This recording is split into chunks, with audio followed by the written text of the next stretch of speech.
Okay. Let's shut the door. Okay. Alrighty. I don't know if we're live or not. Did it go?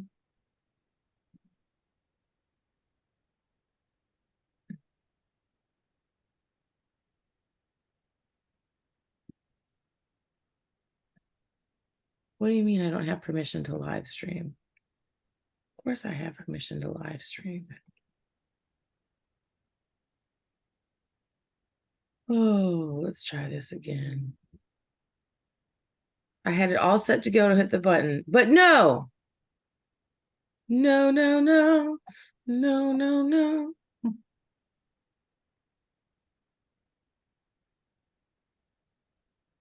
Let's try this again.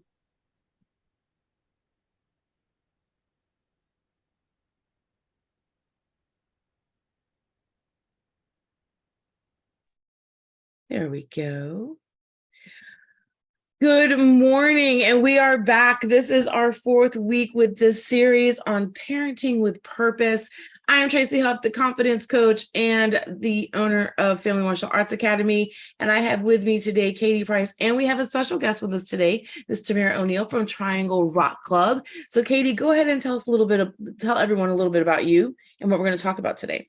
Okay, well, my name is Katie Price. I am a therapist and the owner of Padma Counseling and Consciousness. I work with all adults and parents on just mental health, substance use, anything in between that. And today we're going to be talking about emotional intelligence and what that looks like for you as a parent, but what that also looks like for your children and how you can best support them. All right, go ahead, Ms. Tamara. Tell us why you're here today. Well, I'm Tamara. I am with Triangle Rock Club. We're an indoor rock climbing gym with fitness and yoga. And climbing just brings an extra little boost of confidence and courage and helps children or adults kind of set your mind to doing something you've never done before and overcoming some obstacles. Yeah, so we're here to show you the sneaky ways that we're going to do what Katie says to do.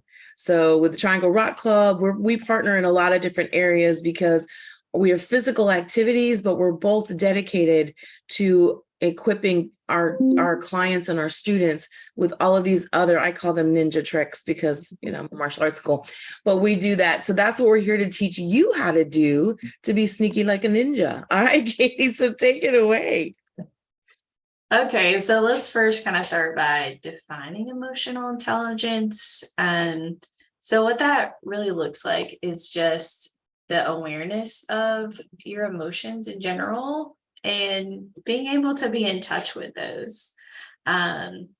So in touch with those, but also how do you define your emotions, right? So us as parents, like we've talked about in our past other sessions, it's super important to do that. Just modeling those behaviors. So labeling your own emotions, being able to allow yourself to feel those emotions, and how you model taking care of those emotions for yourself. Okay. Mm-hmm.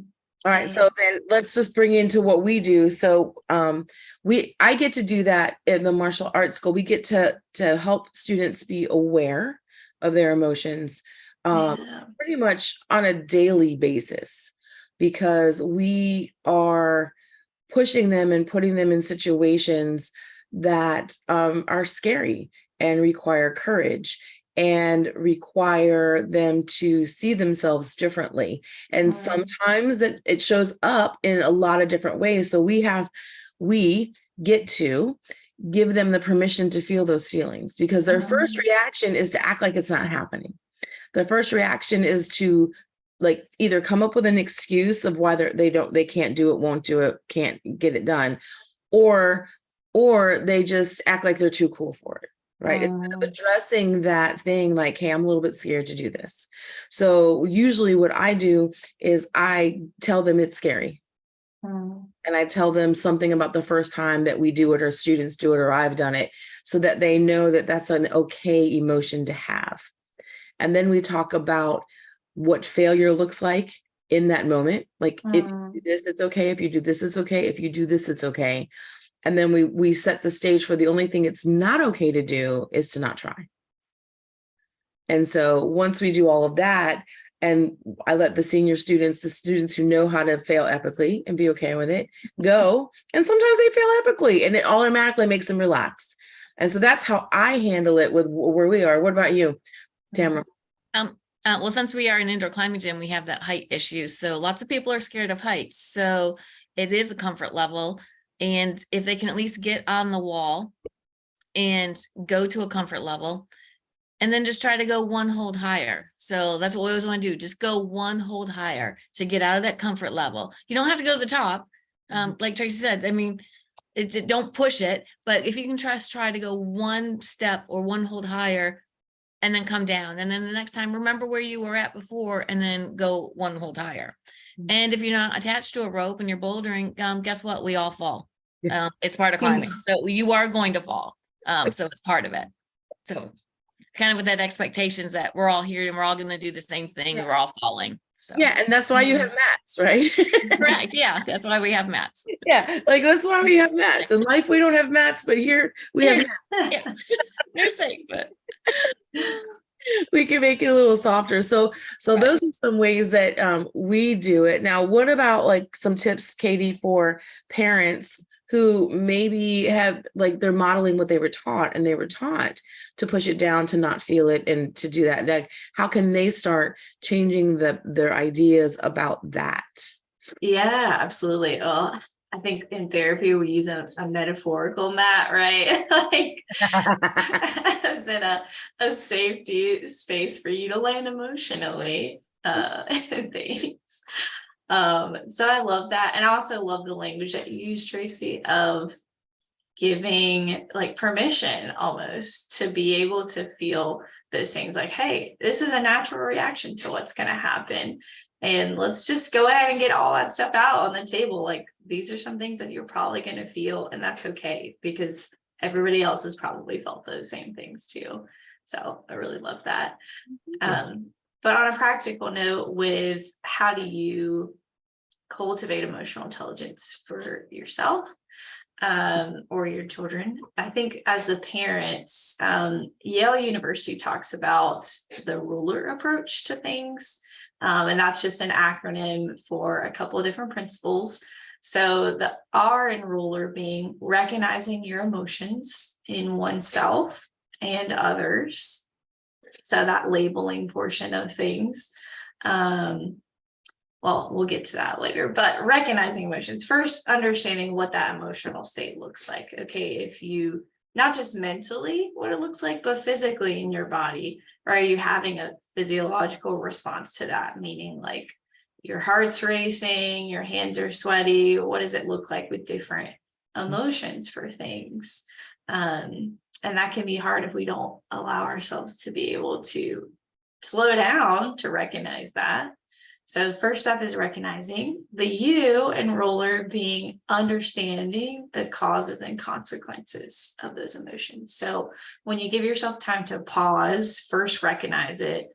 Okay, thinking also what might be causing this. Why am I feeling angry at the moment? Is it because of something my child has done, or is it actually because I'm mad at something that's going on outside of the circumstance? So understanding the causes. L being labeling emotions with getting real specific. So we can talk about, now I'm really angry or frustrated right now. Okay, what else is, or what else things are you feeling at the moment too? So not just anger, but I'm actually feeling kind of hurt too in this moment. Like I feel attacked or something else. So adding to that vocabulary of things, and don't be afraid to look up different emotions. I think our main kind of thing we go to is angry, mad, sad, glad, right? Those kind of primary emotions. But I tell my clients all the time, I kind of show them a feelings chart, right? We think of kids doing that, but sometimes as adults, we just like don't always think about other things. Jealousy, frustration, like other things, those are emotions too. And labeling is so important because if you don't name it, then you can't help them understand it. And then like understanding the feeling, then the next level is, why did that make me feel that way? Mhm. You know, and I get to have those conversations a lot, especially because when it's weird, you know, there's like a moment and you like have the student you don't think is going to have the moment, and they're having a moment. So we gotta like stop and say, okay, what's wrong, and why do you Yeah. think this is bothering you so much today? And like teaching them how to examine that, right? Because Mhm. everyone we're taught, push it down, you know, go through. Oh, Right. you get to do. What about you, Tamara? How's it show up in the rock club? Well, when they start getting, I guess, scared, or they reach their point of comfort level, they freeze. So when they freeze or their legs start shaking, they're not breathing. Mhm. So we can come back to the like, hey, take a breath, see where you are. You actually are safe. You're holding on. So you're not going anywhere. But if we can get them to like start to breathe again, to calm down the heart, to stop the racing. And then you can get them to like, you climbed up, you can climb down. So you don't have to even like, people don't like hanging on the ropes or whatever. So just to get to stop to breathe, that I know you're scared right now, but if you can breathe through it, Mhm. take a moment, take a breath. See, and I love that because that goes back to what we talked about in previous weeks about mindfulness. Like we're like being able to teach mindfulness in that Mhm. moment when your brain and everything else is screaming, oh my God. You know, if you can just teach them to be like, oh my God, okay, all right, I'm okay. Then And yeah, maybe, so I love yeah, that. I and love maybe they'll surprise you and continue. So yeah, that's good. I find, and you tell me if you find this too, Tamara, that they usually do surprise you in what they choose to do after those moments. Mhm. Because I'm Yes. sure like you, like we give them an out. We're like, it's okay, just you know, let's do this. I'm okay. You know, and then like they really always surprise me Yep. when they choose to go forward. And even if they don't, they surprise me later on in that class with how they approach the situation differently because they had that moment, and not in a negative way, you know, in a positive way. So I love that you know, we get to ninja that into them, and we don't have to call it mindfulness for us to teach it mindfulness. I like that a lot. Yeah, absolutely. I think just that mind body connection just makes for a better athlete, just in general, right? If you can just be, it's not only the bodily awareness, but you know, how do you push through the hard things when you get stuck in mental places? I mean, even the pros have difficult days where, you know, they're off their game. Everyone has those days. Yeah. To use all of those poses I posted about a few weeks ago. I had to use the victory pose, the Superman pose, and the warrior pose to get that building painted that we were in because I was tired and I didn't want to get up on the ladder, and I wanted someone to magically appear and have the walls painted, but that didn't happen.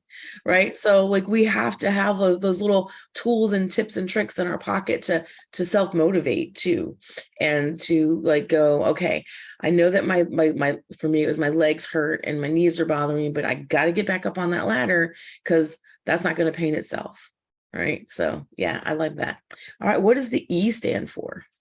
Okay. E is expressing your emotions. So in just and whatever that looks like for you. So if that's, you know, you are hitting one of those punching bags or whatever, you know, is available, or if that's, you know, you just need a minute to go scream somewhere, right? Or if that's crying, let's, you know, normalize that too, to being able to get that out and express it in a good way, as opposed to, you know, yelling or screaming at somebody, right? It's okay to do those things, but not if it's directed towards somebody else, right? And I see, and we talked about this last night in class. As I see this, like we do a student creed in the beginning of class, and some people don't say it. And so I said, oh, first of all, I warned them, if you don't say it there, you're going to come up to the front of the room and say it because you're saying it. But then I talked to about the importance of why they have to say it. And so when I called them out on that, I said, why does it feel weird to do that? Because I know it feels weird at first. And one of the students that started with us at the beginning of the summer, she's like, yeah, I used to feel really weird saying it, but now I don't, because I don't feel weird about it now because I'm more comfortable being a little bit louder about what we do here. Right. So sometimes the emotions, I think we think the emotions have to be the big hard ones, but teaching them to express that and acknowledge their own growth, I think, is huge. If they can't do it, doing it for them, because in that moment I knew that they were feeling weird, so they were like, oh, no, no, you know, do that mouth thing. We weren't really saying it, but I explained to them the importance of saying it, because we talked about the neuroplasticity the other day, and just the importance of you hearing yourself say it sets the tone for what kind of class you're going to have, you know. And I was able to like bring it kind of full circle with them, to make sure that it's not just something we do just to do randomly. It has a purpose, just like a Kia does. Tamara, where is it like look for you guys like that in the Rock Club with the stuff that you do? Yeah, I noticed probably more of it with our team, because they do like little roundups either before or after practice, just to get them motivated for the practices or even the competitions. So Right. So do you ever have, so like we have the student creed, and it is to set the intention for the class, but do you have anything like any kind of mantra, anything that you have them say when you know, like they hit that wall? They hit that wall. What they're doing, like when, because I find most of the time it happens when students are new. So it's usually that first 90 days, we spend a lot of time on that. Does that happen with you guys? And do you have something that you help them do? Our First Ascents does have a little kind of like a 3 little line sentence that they can say, but they don't say it every time. They'll just do it as needed. So, but the First Ascents program has a curriculum, so I think they start the day with goals, and just setting those. So not really about the emotions, but what the objectives are going to be. Yeah, the objectives, I think giving them that focus. But I mean, I think I love that movie, The Help, where she taught that little girl, I am smart, I am kind. Because sometimes like you have to say that to yourself, right? And nobody really teaches us to do that. They teach us, it's weird, but thank God we live in the world of Bluetooth technology, because then you can pretend you're on the phone.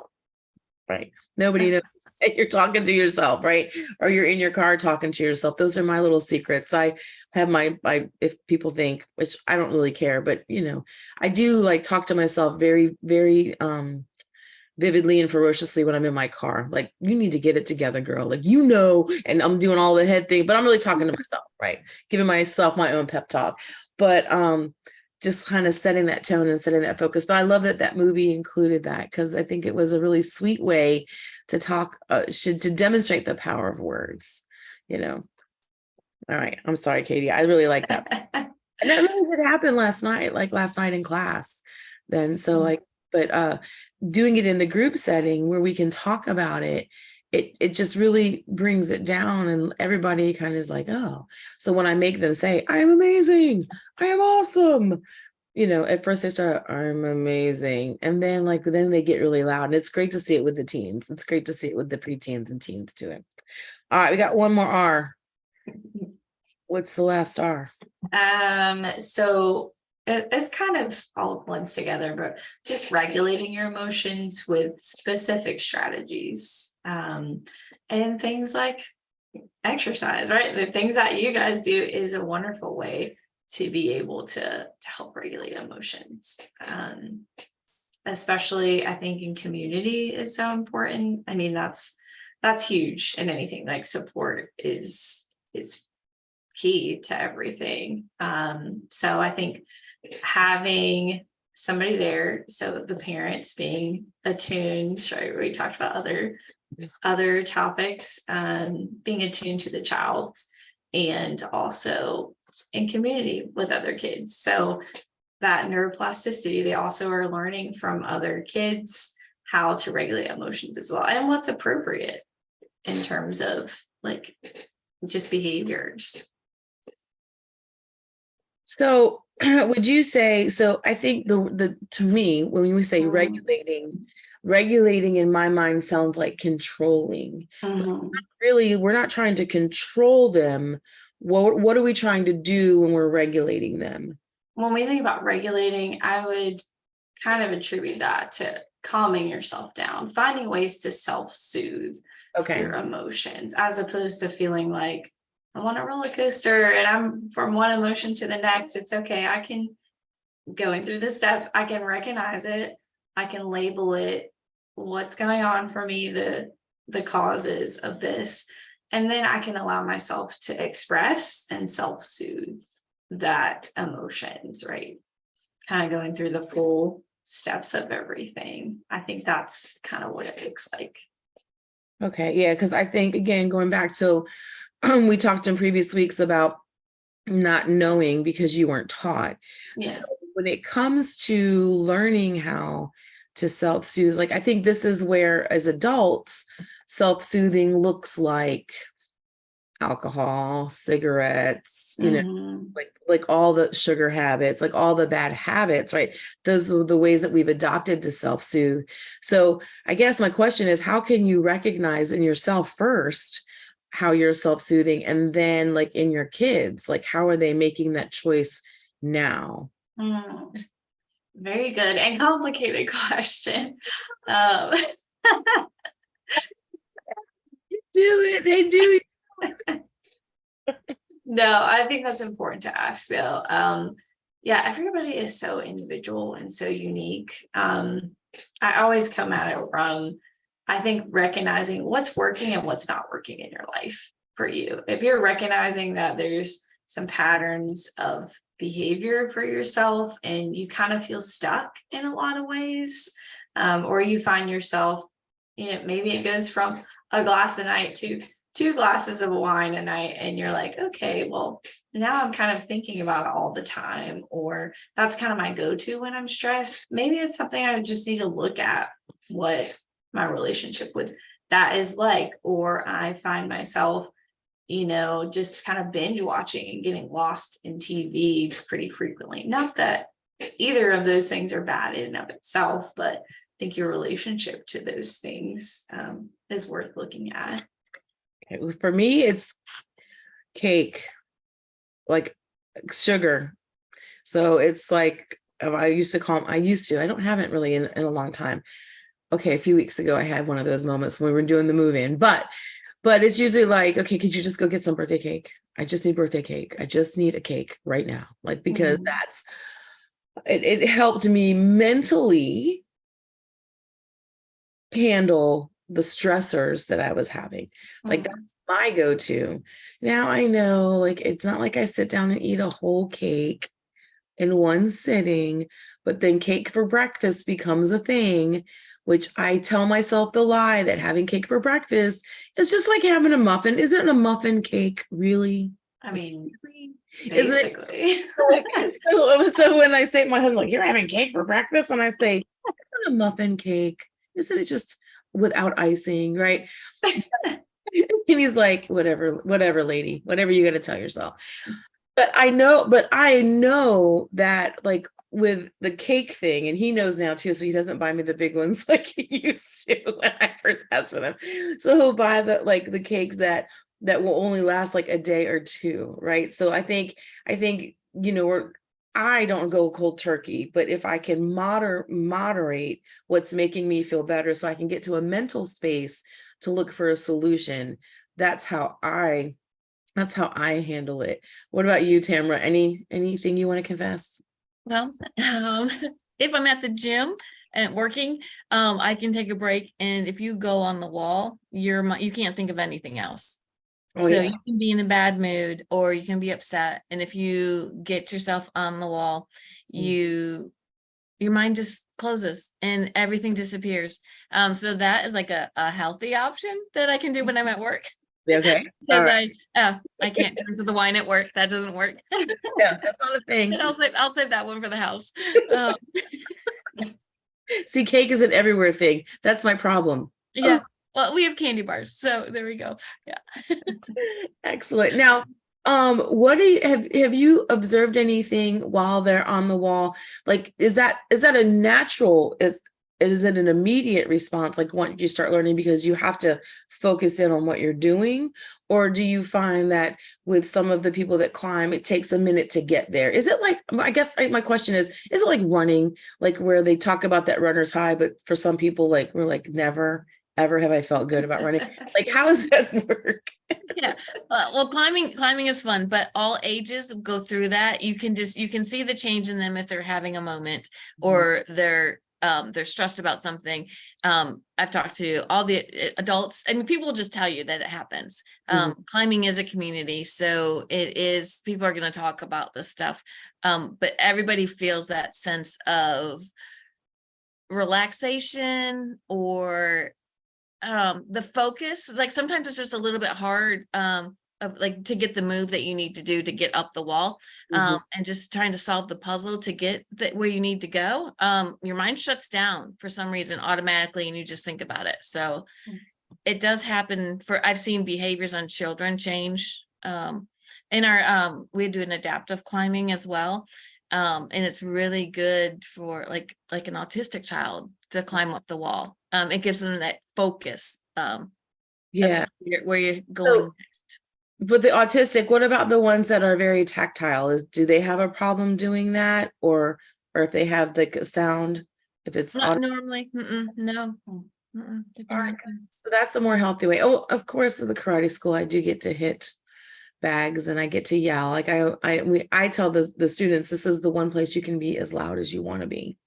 Yeah, that would be good. Yeah, this is the place that you get to like really just let loose.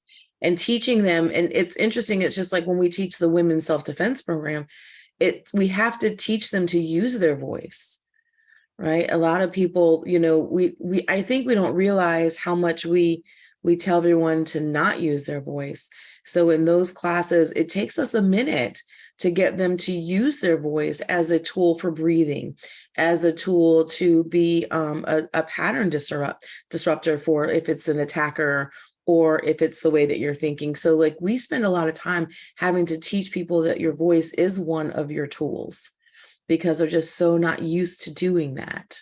So that's really interesting.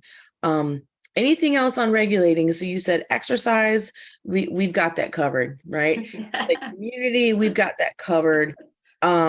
Self-soothing, I think is, can we elaborate on that a little bit more?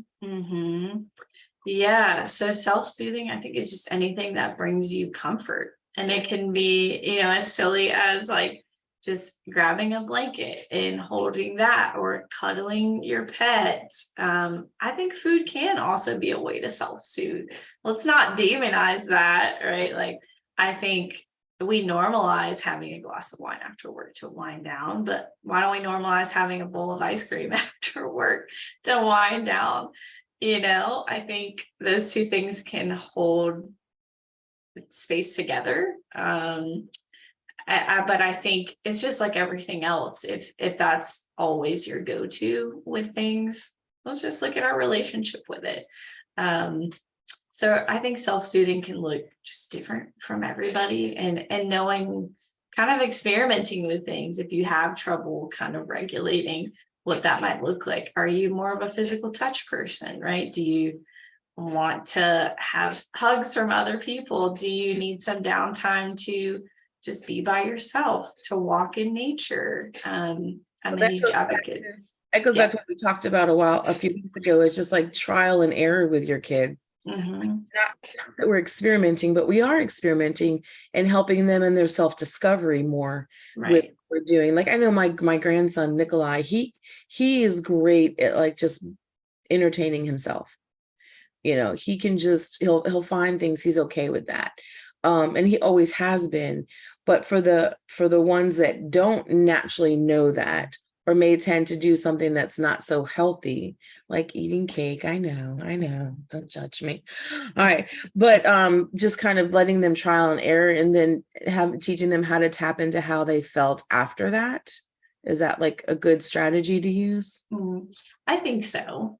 Yeah, I think that's a good thing too, just right, modeling and trial and error for yourself with different things. There's just a plethora. There's a huge variety of things that we can do to kind of self-soothe. I think it's just about exploring and trial and error. What works for you, what doesn't work for you. I do the same thing with my clients. I can suggest 50 different things and they only stick to 2 because that's what's helpful for them. Yeah.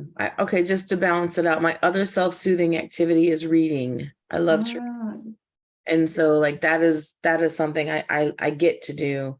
And it's not always something of consequence. Like I'm a big sci-fi person, but so the reading is the other way that I self-soothe. So I had a question in there about when do you need to look for the signs though, when it becomes hiding, right? Because sometimes we can go into like a place where we're avoiding or hiding from dealing with what we're working on. So what are the warning signs that it has become that? Typically I kind of describe this to my clients with the volcano effect of things.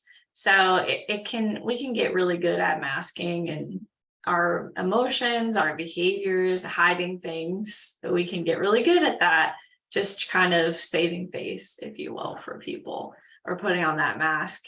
So, but a lot of times I always say, if you push things down enough in your emotions, expressions, feelings, all that, you're going to have a volcano effect on the back end. Eventually it's going to come out in some kind of angry, upset explosion of things. And then the parents like, whoa, what's going on with this? Or, then they attribute it, or they're just acting out, they're just being bad. Well, get curious about that is what I would say. Like, okay, if that's the behaviors and things coming out, think of the volcano effect. There's some other things going on underneath that surface of what you're seeing on the outside. Yeah. Tamara, have you ever seen that at the Rock Club when maybe a parent has brought the child in? Yes. Parents like to push a little bit more than probably that they should. And our competitive climbing team, our coaches see that a lot because the kids get to a certain point and they kind of level off a little bit and they have a hard time breaking that plateau to like push themselves a little bit farther, especially when the routes and the competitions get hard, and they're not used to being in that situation. So I think the new situations and everybody wants everybody to do good when they're at a competition, and the extra pressures there, I think are hard for people to deal with, parents and children sometimes. I think with the way that I see it, it's, I clue into verbal cues a lot when I'm looking at it. And then this is from my personal experience when my husband was in Iraq and I was doing my computer company and I had the boys. I didn't even realize that I was actually depressed for a while there because I would just come home and I would literally like send myself to my room. And that's what I would do. And I didn't realize it. To me, I thought I was just relaxing and soothing, but it got to a point where it wasn't healthy to do. And it took me a long time to realize that. And that's why I asked that question, because sometimes we might be in it thinking that we're doing something that could be seen as self-care, but it's really avoidance. And it's really not taking some action into making some difference in our lives. And so sometimes, I don't even remember like what made me aware of it, but something must have happened. I can't even remember that made me aware, like I need to stop doing that. Like, I need to not make that my go-to anymore. And I think it probably was something that happened with the kids that caused me to have to take an action to help them, which ended up helping me. I think that's how it usually works with moms, like something happened at school, because at that time I was getting to know all of the guidance counselors and principals at Ann Chestnut because of my son, James. So we were building a relationship. So I'm thinking it had something to do with that made me have to start taking different action to support them.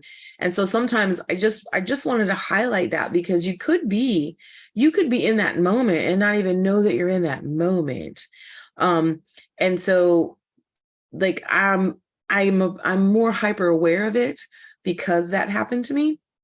So I think it's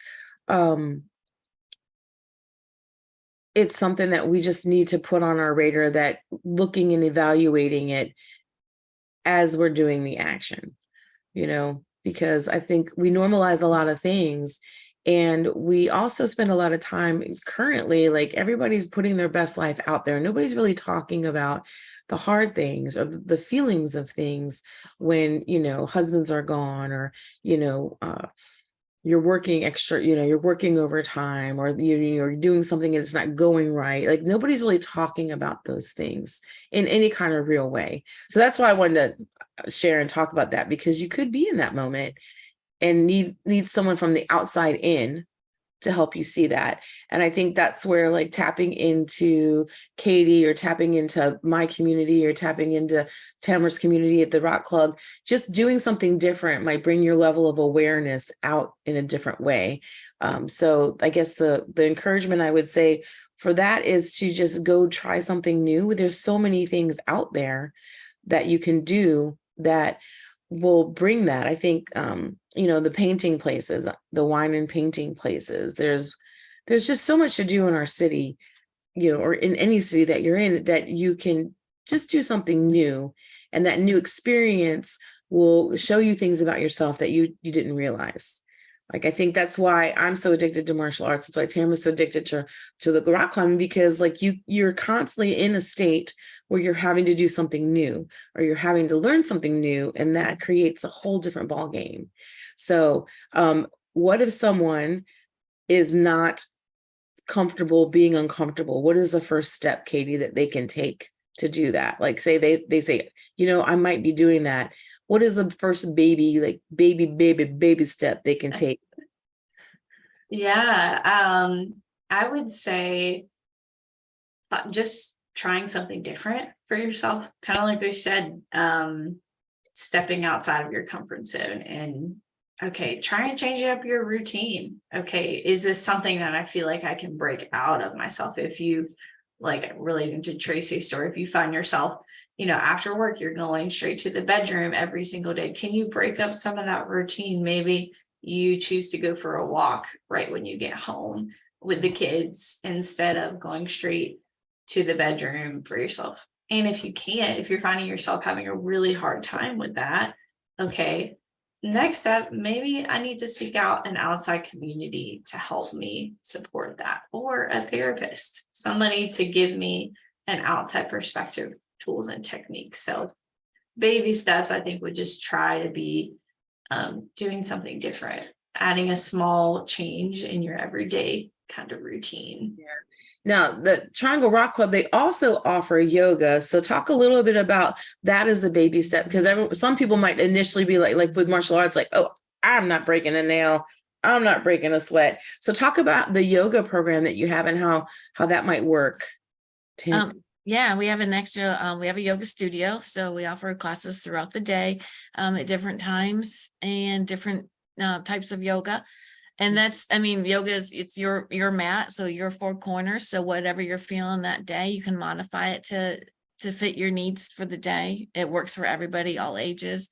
And obviously with yoga, it is all about the breath and connecting just with you to calm down, and they'll guide you through the sequences, but very relaxing and settling, and gets you into a new space. And I think the thing that I had to really get over, because all of the sports I've ever done, everything I've ever done physically has been so external, that when I first started to do some yoga, it's sometimes it again, going into that weird feeling when you're doing something new, because it is about you learning how to work with your body, right? And what is the instructor's name that came out to our grand opening?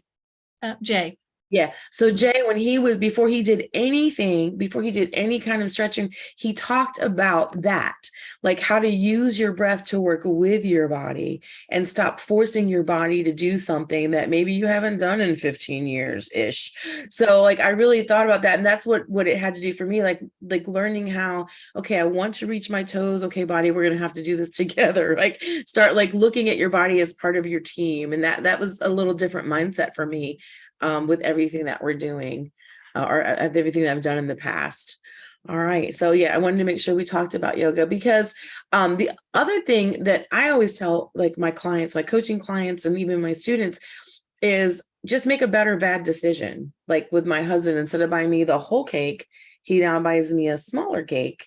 Right. And so then I make a better bad decision. I'm either going to eat 2 big pieces or I'm going to eat smaller pieces, but I'm making a better bad decision. Or maybe I'm not taking that and doing it every day. Maybe I'm letting myself do that 1 day a week or 2 days a week, but being able to make that better bad decision, to make that baby step. So again, not saying stop cold turkey, but just take that baby step towards doing it less, or that baby step towards doing a little bit less of what that and a little bit more of something new. That's my approach.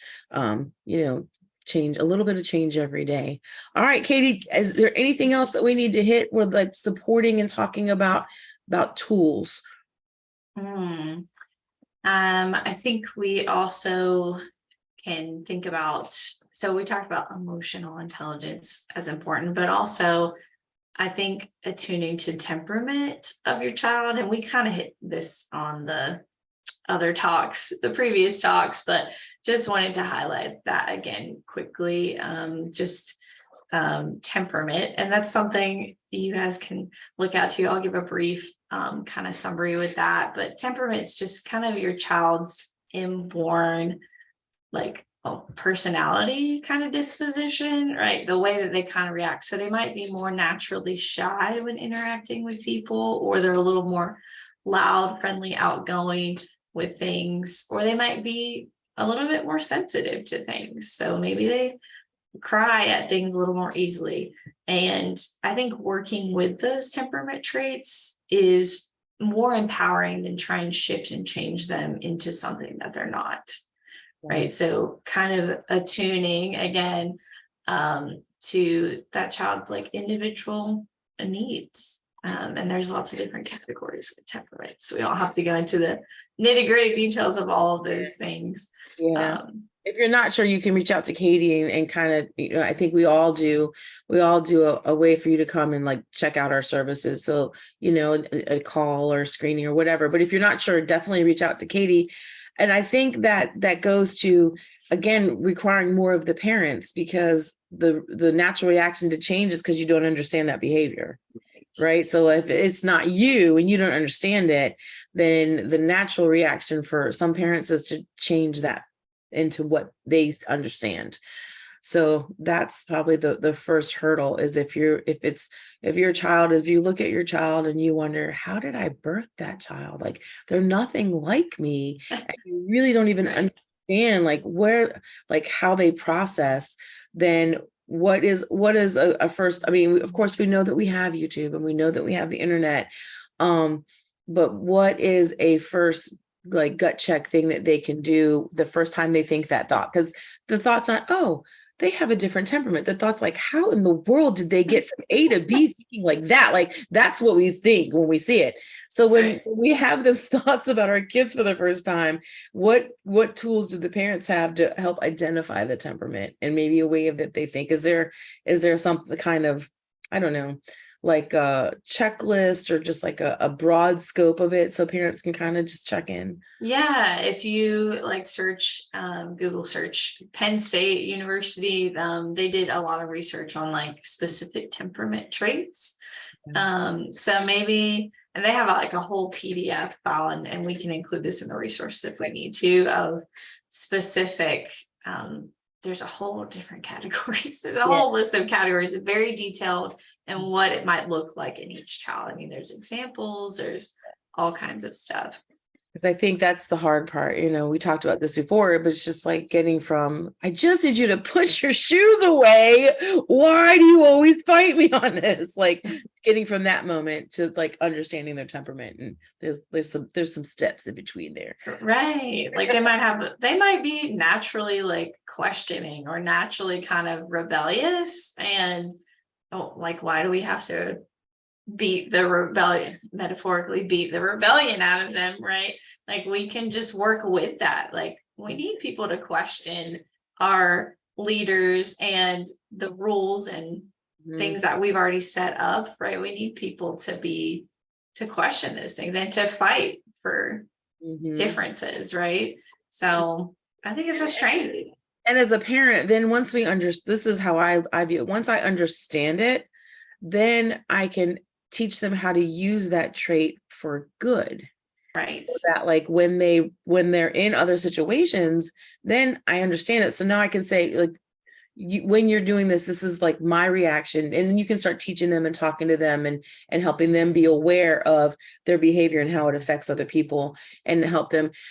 Sometimes I tell people I know I need to be less me some places, because me being me everywhere all the time sometimes is a little overwhelming for people, right? Depending on the environment. And so I'm aware of that. So I've learned how to modify my behavior to make other people more comfortable, not to change the outcome or what I do, but to change maybe the tonality or the volume, because I'm really loud, right? Or the volume or the body language that I'm using to ease the people around me. And those are some kinds of things that we as parents, with just a little bit of extra effort, we can learn. And then we can teach our kids how to do that to be more effective, instead of telling them you can't be like that. No, you can be like that, but you're making choices. And you talked about that in the ruler, the causes and consequences. Then you can really start teaching them that when you do this, this is what it causes, and this might get the result that you don't want, and help them start becoming self-aware. That's like where it's ninja. I know it's sneaky, Mhm. smarter than the average bear, but it's completely doable, especially with your kids, with your kids, and even for me, like with grandkids too. So, all right. Anything else that we might need to do for equipping? Mm, I don't know. I think we hit most of them. All right. Do you Tamara, guys have anything else? yeah, do you see anything that you encounter or you have encountered where it comes to where sometimes you have to step in to equip the children that they may not have? And I know you just finished your summer camp, so Yeah. summer camps are like a whole Yeah. little experiment in themselves. We get to see every range when we're doing that. So is there anything else that you can think of that you guys experience and have to work with your clients on to help equip them for taking on? Yeah. We have had like sometimes they just need like a quiet space. Sometimes being around in a group is a little too much. So let them know that it's okay to say, hey, I need a break. I need to go sit down. I need to be by myself for just a moment. If they're actually not feeling it on the wall, or they're getting scared, or they're stuck on the wall, sometimes you can climb up there and like talk them down, and they just need a friend up there with them. So just being aware of what their needs are at the time. If do you need the break, do you need to step away from the situation, or do you just need somebody to like be there and guide you during it? I Those think are just like the two extremes. the biggest thing that I heard you say is ask questions. Like, don't just look at the behavior and assume you know what's going on, because sometimes we're wrong. Sometimes we're right, but sometimes we're wrong, or we're wrong about the degree of it. So I love that the approach is just ask, Yeah. ask questions to help them figure it out, because sometimes they don't even know. They just know that they're having that moment. So I love that. So asking questions. All right. So Yes. yeah, ask questions and don't assume. And these are, like when I always say, okay, what are the rules? And the kids always tell me, don't spit in someone's face. I tell them that's an everyday rule. That's just not like, I feel like asking questions should be everyone's everyday rule. Like when in B and I we're talking about Stephen Covey's 7 Habits, and we talked about sharpening the saw, listen first, seek to understand, then seek to be understood. I think we forget that small principle, in that if you just ask questions, it will help you understand the moment that you're actually in. So I think that's an everyday rule. Like, don't spit in someone's face, ask more questions and get better answers. And then you'll have a better relationship. All right. So that's this week. So equipping, we gave you emotional intelligence. It's big, big, big, big, big, especially coming out of COVID too, because there's still a lot of things still kind of bubbling up to the surface from that we're still working on. You've got the ruler method, You understand the importance of exercise, community, self-soothing, some ways to identify the moments that you're in. And you know that you have me at the Confidence Complex, you have Tamara at Triangle Rock Club, you have Katie. We're resources here in the community that are here to serve you in those things. So even if you're not sure where to begin, you've got one of us to ask, right? Absolutely. I know we do 2 lessons for free. Tamara, they've got stuff that they do so you can try it out before you have to make the commitment. Katie, we're all here to help you navigate this so we can be the first part of your community. We can be that first part of your community. And if you want to come and try us out, we've been leaving time on our schedules for you guys to come on Fridays. You can come by either my place or you can come by Triangle Rock Club and just check it out and see if those are right for you to begin this process and begin this journey and to have the support around you to help you and your kids do it. So hopefully we'll get to meet you. I hope we learned something and we were helpful. And then you can look forward to next week, because next week is troubleshooting your relationship with your kids. So next week, we're going to talk about, like, you've implemented these things and you didn't get the results that you wanted. How do you know where to look? How do you know where to tweak? How do you know where to adjust? That's what we're going to talk about next week. There'll be the last one in this series. It will be the last one. So you won't get to see me and Katie every Wednesday.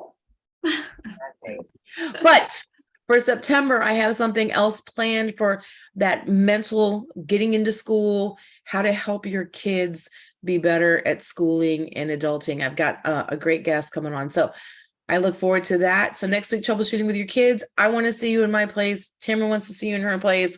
Katie is always ready to help. Just reach out to her. And until then, we will see you guys next week. Yay. Yay. All right. And we are not live anymore. So what do you think, Tamara?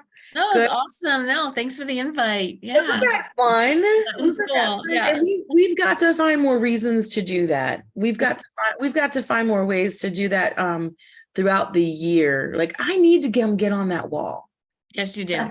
I need to come get on that wall. Like, I told you I was air assault qualified, so I used to jump out of helicopters. And when I was in middle school, I lived in Pennsylvania, and the high school had like those offset bricks. And so me and my friend used to climb the wall to get on the roof of the high school.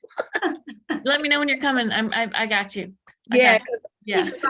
I like that. And so I want to continue this between us, like really marrying our physical things to the mental things. I think that will serve both of our businesses, because we do that. Like, it is a form of therapy, because we have to handle we had meltdown yesterday. Like, we have meltdowns every day. I'm sure, like, there's some kind of meltdown every day in one class or another. Yeah. We get to work them through that. Yesterday happened to be my little peewee Nate, whose listening devices were broken, and he thought like he could just misbehave without consequence, but like, and I don't know how to talk about this in, like, pull it out, but when the moms draw a line, I back their play.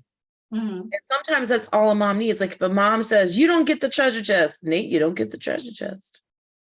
Like mom said. And if mom has to say it, then it's extra bad. Right? Because now she's saying it, and now you're making me look bad, Nate. So no, I'm not. So like we need to find more ways. So think about it, Tamara, and see if we can do like something maybe once a month where we work together. And I'm all about, and I told RJ I was going to do it, but to be honest, with everything that's going on with the school, my body's been a little tired. So like, just like doing all the classes I'm doing now has been like taxing for me. And so being mindful of working with my body, I don't want to do something extra that's going to do that. So I think that I just need to get over it, because I'm okay with like us videotaping you teaching me on the wall. Right? Because I'm all about failing epically. And I think for my students, seeing me fail epically other places, because they look at me now and they're like, but you're Master Huff, you know, right? They look at me in a different way, but I want them to see me putting myself out there in a different way. And I want to do that every Friday. Are you there on Fridays? Yeah. Yep. All right. What time? what time is it like a better time? Like we could like do that and do a recording. It's about- quiet. It depends. The route setters are here, so it might be loud, in the morning, but we can work around that. It's not very busy in the morning though, Okay, so like what time do you guys open? 6 a.m. Okay, it's not that early. That early. till 10 p.m. So Yeah. I can be there anytime during those hours. If I was only because I'm still at the karate school to like 9. So Yeah. like she's not very far from me, like shooting around the corner and then doing it at the end of the night. I don't know. I struggle with because sometimes I like to do things at the end of the day so that the people who are out there doing things like that don't think that they're alone. You know, like I'll come back from the karate school and I've been working on my manuals, you know. All right. So like 8 a.m. would work. I'm gonna sign off. I gotta Yeah, I gotta go. Bye, Katie. Yeah. Bye. Nice to meet you. Nice to meet you too. See ya. So I'd like to do that. I want to do that. Okay. I need to do that. Yeah. I need to hold 8 me a.m. on a Friday is good. The route setters aren't here. So 8 a.m. would probably be good. Okay. Because I wanted to name them like Fail Fridays. Yeah. Okay. And so like me doing something different every Friday, you know, that's putting me, so we could do like the month of September. Yeah. And then think about like the things that we want to promote about each other's places, and we could do that together. And then maybe in October you can come to my place, and you know, I don't know, the Fail Fridays is my thing because my book is How to Punch Failure in the Face. So but I've been wanting to do that, like Failing Friday, or just sharing my epic fails of the week. I've been having a lot of epic fails. Like the stamp mailbox. I have to put a mailbox on the building. And every time I go to do it, I don't have either the right tools, or like I went to do it and I thought, well, I don't want to put holes in the building. And so I thought I had other kind of siding. I bought these clips. I don't even have that kind of siding. Oh no. And then I went to get the drill. I'm like, screw, I'm just going to screw it in there. I can't find the drill bit. Like I can't find the Phillips. It has the really, and I can't find it. It's just been stuff like that. Like, Yeah. you know, Constant. Yeah. I'm just gonna have to share. I'm just gonna have to be an oversharer. There you go. Yeah. But yeah, because it's been a long time since I've done that. But I need to Fail Friday. But my at the end of the night, I've been a little like extra tired. Yeah. But I also kind of feel like I need to, like you said, I just got to push that. I got to go for that next level. So every night I need to just do a little bit more, right? Yeah. To do that. All right. So just kind of think about that. Let's think about doing the first one on September 1st, which is next Friday. Yeah. Okay. Yeah. Okay. And I'll come fail epically, and we'll do it. We'll do it live. Okay. We'll do it live. Yeah. We'll just go. September. Actually that Friday at 8:30 I have a group. So how long do you think it's gonna take? I don't think it'll take me very long to fail at all. Okay, perfect. All right. Yeah, then that works. I think we could, even if we just like record the beginning, Okay. right? Like even if, how long does it normally take like to do, like, since I haven't been on the wall before? Oh, you could walk in and go on the wall. Okay. So Yeah. I'll come in at 7:30. That way anything you need to do, and then we can record like between 8 and 8:15. Okay, perfect. Yeah, Yeah. I'll come in at 7:30, and then that way we can do that. Okay. And, we can always just record, we can just record it offline what you're beforehand, and then just do the live in that moment and say, okay, I've been here. This is not, I've had a few, I'll just be on, I've had some practice before we did this live, but that doesn't mean anything. And then I'll pull out the lessons, right? Because I think that's the biggest thing. And I know you see it too, even with the adults. This is wigging me out. Even with the adults, Yeah. like the adults are just as bad as the kids. Right. Yep. You know, and so I think that's the way for me. And I want to use this to build my coaching program, just to kind of say, look, I can help you do this. I do this all the time, like literally fail all the time. Right. Yeah. How is your yoga program going? It's going good. Yeah. Yeah. like everything's transitional here. So instructors go in and out, people go in and out. So we're always looking and adjusting and Do you find you're in one of these moments? Are you in a downward moment right now? yeah, we're going into the fall, so we've had to make some adjustment. We're gonna make some adjustments in September for the class, like the times. So we're gonna adjust our evening classes because some of them aren't doing well. And then our instructors pieces are moving again. So now we have to like move instructors and find instructors and Yeah, that's what I've had to take on. It's not a bad thing. I just have to take more ownership of what's going on at the school, Mhm. which just means me being on the mat all the time, the whole time I'm there. And that's something I haven't done in a long time. Yeah. And And it's not a bad thing. And I enjoy it, right? That's like a putting into me thing because right, yeah. I have so much fun teaching classes.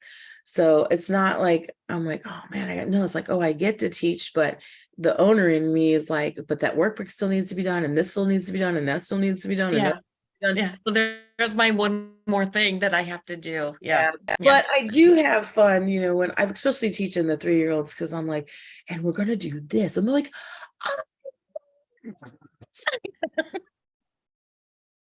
Right. And it's so funny because you can see the kids that have been training with us for a while, they're expressive, they're talking about their emotions, Yeah. and the new ones are like, oh my God.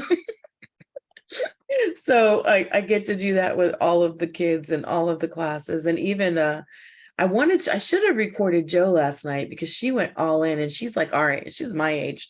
Oh, Right. wow. And I was telling her, I said, and we're gonna take all those things we're gonna make them jumping today. She's like, jumping. I'm like, yes, jumping. Oh, all right. So good That's funny. times. So yeah, so we'll work on that starting on September 1st. And I'll just start my Fail Friday. I'll introduce Fail Fridays this Friday, I guess. Okay. Talking about all my epic fails. Cool. Yeah. You got top rope, auto blaze, bouldering. We'll get you on. There you go. Yeah, like I definitely would like to start with the ropes. Mhm. But then we can showcase how you introduce students. That's what I would like to do for you. So as we're doing me, even though like I'm air assault qualified and I have the experience, like let's treat me like someone who has absolutely no muscle tone, no grip. Like I mean, because I've got my kung fu grip, but like treat me like someone who doesn't have anything, so we can showcase the process. Okay. That way, people who are like, I could never do that could be like, oh my God, I could probably do that. Do Like, that, yeah. let's showcase it that way. Cause I know you've got the manned belay, you've got the auto belay, you've got the beginner wall, you've got the harder walls, and you have the bouldering thing. Yep. Mhm. And I'll probably be a little silly and show how like we practice falling, so I'm ready to fall. Yeah. Like, hey, okay. Yeah. There you go. That All would right, work. Yeah. good. Cool. All right, have a great day, and I'll see you the 1st. Okay, sounds good. And then this Friday, what time do the people come if they come? Do you have a time or any time on You Friday? tell me what link do you want me to put? Do you want me to put like a time frame, or do you want me to put like the link to register? It doesn't, I mean, if you said nobody comes anyways, right? They haven't been. They Mhm. haven't been. And is it like an all day Friday thing or do you have a set time? So for me, we're not there until the afternoon. So for me, it was like 4:30. Okay. Yeah, we were setting for Evening. 4:30 Okay. because we're there to do appointments and Okay. try to put on a mailbox, Yeah. So no, that's fine. I'll let front desk know if people come in. They'll say it's from the confidence coach, or would they say the MMA? Yeah, we'll just say that they saw the Parenting with Purpose. Okay, parenting with purpose. Got it. Okay. Yeah. And then afterwards, if you want to do you have a link for something that like a free lesson, or like what do you guys normally do? If they come in and say that, we'll just ring them up as that. So I can just put them in as a comp. So Okay. I don't have a link for that. Text me a link for that, and then I'll just say that this link is good until the end of the month. How about that? Oh, no, I don't have a link though. Oh, you don't? No. All right, so I'll just tell them to come to you and say Parenting with Purpose, and Yep. okay. Mhm. And Yep. they can do that through August 31st. Yep. on a Friday. So yeah, the next 2 Fridays. Yep. Next two Fridays. Mhm. But then, you know, No, it's only this. Oh, they get the whole week to do it well, on the Fridays. you tell me. No, I did not. You told me on Friday. That's what I'm You saying. tell me No, I what can you do want. it. We can do it for the rest of the week. I just need to know. I think that way, if the Friday doesn't work for them, you're still getting them in your building. Okay. Right. All right. The whole point is to get more traffic in. Gotcha. So until the 31st. Okay. Yeah. Then that way they've got, you know, they can be like, oh, I didn't know that they did that. Oh, they do yoga. Oh, you know, that way we can get traffic in your building. And I'll just tell them just to say that they saw it on here to Okay. get a comp lesson. Perfect. Yeah. Then that way we can get traffic in your building because that's what we need. We just need people. Yeah. And it's more of a day pass, so it's not like we're not gonna. Yeah, Yeah. it's not a lesson. Okay. That's for them to try out. We're just to try it. Yeah. Okay. Yeah. All right, cool. Yeah, that's what I'll put out. Because what I do with these is I upload them and then I have this cool software. I learned about this cool webpage that makes them into clips and then prioritizes them based on what people are talking about. So once I do that, if they've got any clips highlighting you, I'll send them to you. So you can put it on your Facebook page and stuff. And then I'm uploading it to a resource library that I have. And then I'm sending an email out for like my database that missed it. Okay. And then like letting them know they can register to see the whole series here. And I'm Okay. trying to do better about like writing down the highlights. So I can say this week we talked about this and this is what it covered. Gotcha. Watch a whole Okay. video here. And then that way you can share that too. And we can get and then it'll be out there forever, forever. All right. Bye. All right. Bye. Have a good day. All right. See ya.